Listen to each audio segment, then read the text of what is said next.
तो welcome students, मैं एजाज लड्डन फिर से एक बार आपका स्वागत करता हूं। आज की इस वीडियो में हम लोग प्रश्नावली 10.2 के प्रश्न क्रमांक 6 को सॉल्व करेंगे।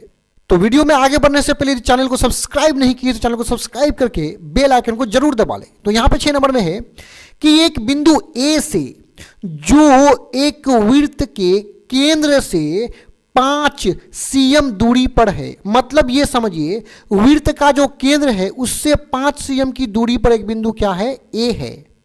आगे देखिए, वृत्त पर स्पर्श रेखा की लंबाई 4 cm है, तो वृत्त की त्रिज्या ज्ञात कीजिए। हमें वृत्त की त्रिज्या को निकालना है। तो यहां इसको आइए इसको हल कर लेते हैं। हमें जो भी यहां पे डाटा दिया हुआ है, आइए इसको एक आकृति के माध्यम से यहां पे उतार लेते हैं ताकि हमें पता चले कि क्या दिया हुआ है और हमें क्या कुछ निकालना है। तो हम इस प्रकार का एक वृत्त को बना लेंगे और ये जो वृत्त है, इस वृत्त का ठीक बीच में यहां पे केंद्र होगा जिसको हम लोग O से दर्शा लेंगे। और कहा गया है कि वृत्त का केंद्र जो O है, इससे 5 cm की दूरी पर एक बिंदु क्या है, A है। यानी इस बिंदु से 5 cm की दूरी पर एक बिंदु ये क्या है, A है। यानी बिंदु A और केंद्र के बीच दूरी कितना है, 5 cm है। तो इस प्रकार यहां पे मिला देंगे तो ये रेखा की लंबाई कितना हो जाएगा, 5 cm। आगे कहा गया है कि वृत्त की स्पर्श रेखा की लंबाई कितना है, 4 cm। यानी बिंदु A से यहां पे एक स्पर्श रेखा खींचेंगे तो इसकी लंबाई होगा 4 cm। तो आइए यहां से एक स्पर्श रेखा खींच देते हैं। तो यहां पे जो स्पर्श रेखा खींचे, ये जो स्पर्श रेखा है ना, वृत्त को केवल एक ही बिंदु पर स्पर्श करेगा या प्रतिच्छेद करता है। तो ये स्पर्श रेखा यहां जो वृत्त को स्पर्श कर रहा है, यहाँ पे टच कर रहा है, इस बिंदु को P मान लेते हैं और इसकी लंबाई कितना है, 4 cm है, जैसा कि यहाँ पे कहा गया है।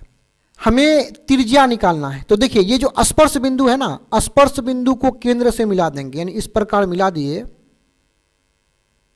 तो यहां से इस केंद्र के दूरी को क्या बोलेंगे, त्रिज्या बोलेंगे। इसका मतलब यहां जो दूरी OP है, ये OP क्या है, त्रिज्या है।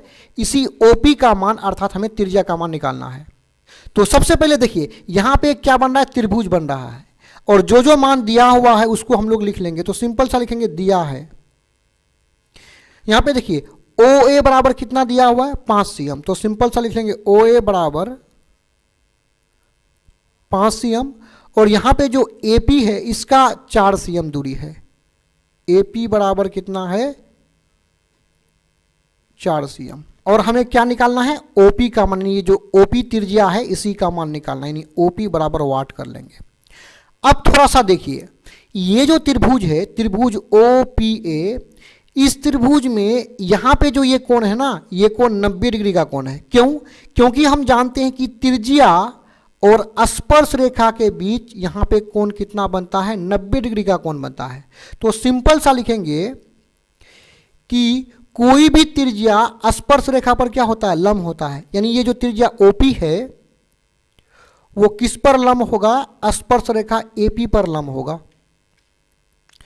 जब ये OP AP पर लंब होता है तो यहां कोण कितना बनता है, 90 डिग्री। तो सिंपल सा लिख लेंगे, इसलिए कोण OPA, यानी ये जो कोण P है OPA, वो हो जाएगा 90 डिग्री।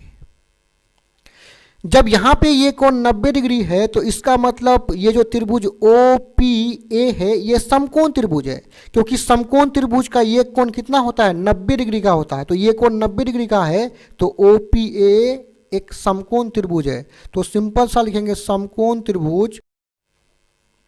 सॉरी, थोड़ा सा यहां पे मिस्टेक हो गया, ऐसा लिखना है हमें कि समकोण त्रिभुज OPA में। तो जब OPA समकोण त्रिभुज है तो यहां पे पाइथागोरस प्रमेय लागू होगा और पाइथागोरस प्रमेय है कर्ण पर स्क्वायर बराबर लंब पर स्क्वायर प्लस आधार पर स्क्वायर। अब समकोण त्रिभुज में देख लेंगे, समकोण त्रिभुज OPA में देख लेंगे कि कर्ण, लंब और आधार कौन सा भुजा होगा। तो देखिए ये जो 90 डिग्री का कोण है इसके ठीक सामने वाला भुजा कर्ण होता है और ये जो कर्ण OA है इसका मान कितना है, 5 है। यानी कर्ण बराबर कितना है, 5 है। 5 लिख लेंगे। अब यहां पे देखिए कर्ण पर स्क्वायर है तो इस पर भी स्क्वायर लगा लेंगे। अब इस त्रिभुज में ओपी क्या हो जाएगा, लंब हो जाएगा। तो ओपी क्या होगा, लंब होगा। अब तो ओपी क्या हो जाएगा, लंब हो जाएगा, लंब पर स्क्वायर तो ओपी पर भी स्क्वायर कर दिए, बीच में प्लस है, आधार क्या हो जाएगा, एपी हो जाएगा। तो आधार जो एपी है इसका मान कितना है, 4 है, यानी आधार कितना है, 4 है, तो आधार पर भी स्क्वायर कर लेंगे। आइए इसको सॉल्व कर लेते हैं और ओपी के मान को निकाल लेते हैं। 5 पर पावर 2 मतलब 5 गुना 5, 5 5 25, ओपी पर पावर 2 प्लस करेंगे 4 पर स्क्वायर मतलब 4 गुना 4, 4 चौके 16 हो जाएगा।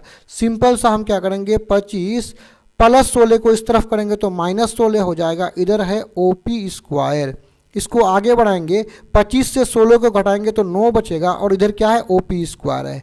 अब हम क्या करेंगे, ओपी से स्क्वायर को हटाएंगे तो ये दूसरे तरफ क्या हो जाएगा, 9 पर वर्गमूल हो जाएगा, यानी इधर से स्क्वायर हटाए तो दूसरे तरफ क्या हो जाएगा, वर्गमूल हो जाएगा। चलिए 9 का वर्गमूल कितना होता है, 3 होता है, और इधर क्या है, ओपी है, यानी ये जो ओपी है, ओपी बराबर हम 3 कर लेंगे, यानी ओपी को इस तरफ कर लेंगे और 3 को इस तरफ कर लिए, पक्षों को अदल बदल कर लिए, तो ओपी का मान कितना निकला है, 3 cm। यही ओपी जो था, जो त्रिज्या था, यही निकालना था, और त्रिज्या मेरा कितना निकल के आया है, 3 cm। यही हो जाएगा आंसर। डिस्क्रिप्शन में और भी वीडियोस के लिंक है। धन्यवाद।